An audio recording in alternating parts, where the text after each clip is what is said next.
Hi everyone, Michelle Zenisek here, Run With It VA. And in this post, I want to talk about how to delegate and why you should. As an online business owner, you probably feel overwhelmed and stretched very thin. You're trying to wear too many hats and take on too many responsibilities. I'm included with this. So it becomes important to delegate tasks so that you can breathe easier and free up your time to work on what makes you money. Okay.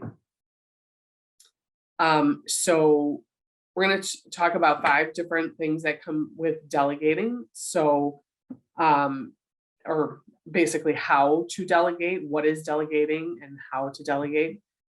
So, I think, number one, we all know what delegating is. It's giving tasks to someone else to do. I mean, that doesn't necessarily have to do with just business. You might hire a cleaning person. So you've delegated the cleaning of your home to someone. Yes, you pay them, but that frees up your time to focus on other things, whether it's your business, whether it's your family, it frees up your time.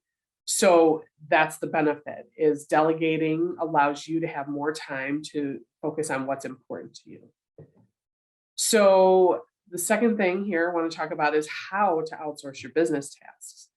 So I was recently doing a presentation with a client. She's a business coach. And we were actually doing the presentation to a group that she's coaching right now. And so we were talking about this, about outsourcing. And really it's before you outsource, you really have to decide, okay, what is it that I shouldn't be doing in my business so that I can focus on what makes money. So honestly, that really involves everything that is not a money-making activity for you. Now, when you're first starting to delegate, that's probably not realistic.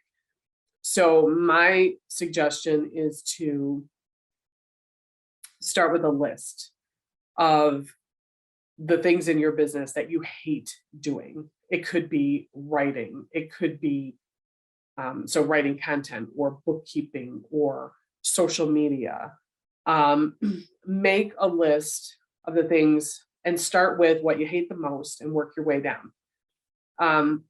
Obviously, there are tasks in your business that you can do, and maybe you actually enjoy doing, but probably shouldn't be doing because it's taking up time from, what makes you money. So, and you don't necessarily have to start there. You want to start with offloading tasks that you truly don't like doing, that you dread and you just procrastinate on. So, they need to get done, but you procrastinate because you don't want to do them. So that's where you start. And then as your business grows and you delegate more, you do want to consider delegating those tasks that you actually like doing and you like doing, but are not income generating for you. The third tip here is, why you should outsource your personal tasks. So personal tasks, just as much as business, it needs to free up your time. Maybe, we talked about earlier with the cleaning person. I think that's a great place to start when you are looking at, okay, what in my personal life can I delegate to somebody else? And then there's always those daily chores. Both my kids are in college now, but when my kids were younger, especially my daughter, who's the youngest, I had made an agreement with her that I would pay her a certain amount of money per day to do things like, when she would come home from school, she would have to do the dishes, she would have to clean the counters and, just those daily things that we don't get to. She had regular chores that she didn't get paid for. So I'm not trying to say that you should pay your kids to do chores, but it was a way for her to make money and a way for me to offload those daily things that that come with taking care of a house, that are outside of, having that regular cleaning person come in. I think even if you don't have kids, you could maybe hire a local high school student or a local college student who could come in daily and do those daily tasks that, in the house that you just, you don't have time for. When I did that with my daughter, I also had to accept the fact that it wouldn't get done till later in the day, because it would have to be when she came home from school.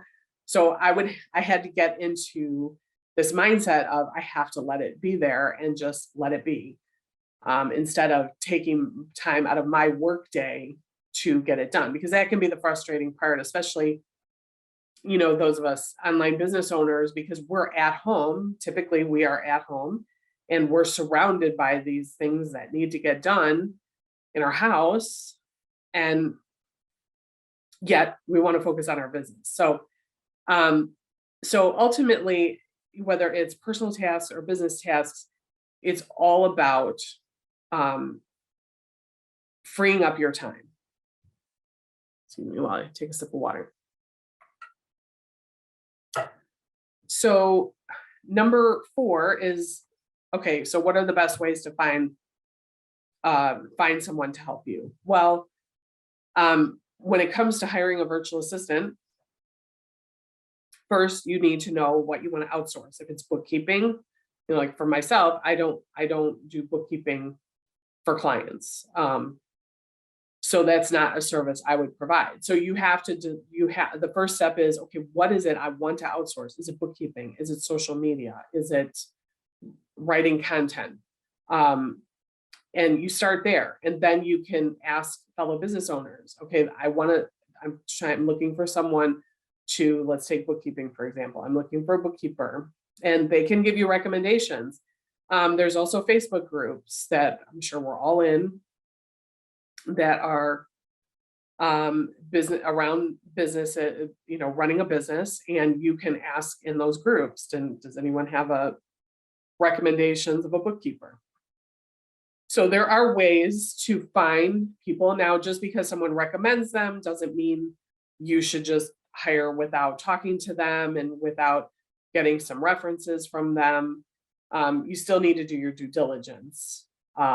And that's not to say that even when we do our due diligence, sometimes, it doesn't work out, and that's okay. Don't give up then. You just need that person wasn't a good fit, and you just need to, move on to the next person.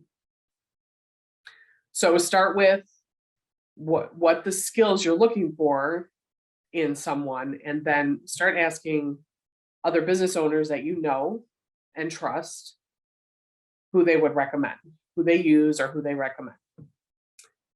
And the 5th tip, is for working with a virtual assistant, or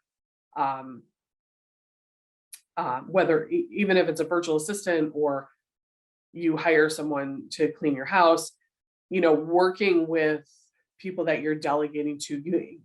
Obviously, communication is key. You want to be clear on what it is you want, what it is you're looking for from that person.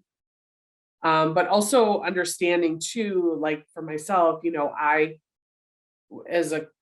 clients I work with, I'm not their employee, I'm their subcontractor. So you have to understand that you can't dictate what hours they work. And in most tasks, you shouldn't have to. It's really, I just need this done by this day. I don't, that's with my team, that's what I say to them. I don't dictate what hours they work. If they want to work at 2 o'clock in the morning, I don't care. It's about when you're going to have something done.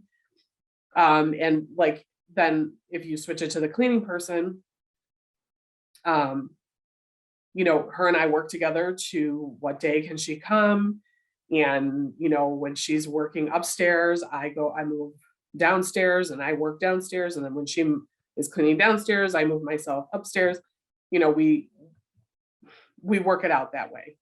You certainly can plan to be out of your house if that helps you when the cleaning person's there. But I think, most people are willing to be flexible on both sides. So it's just doing what's best for you, but understanding that, you're working together as a team versus, it's not a employer-employee situation.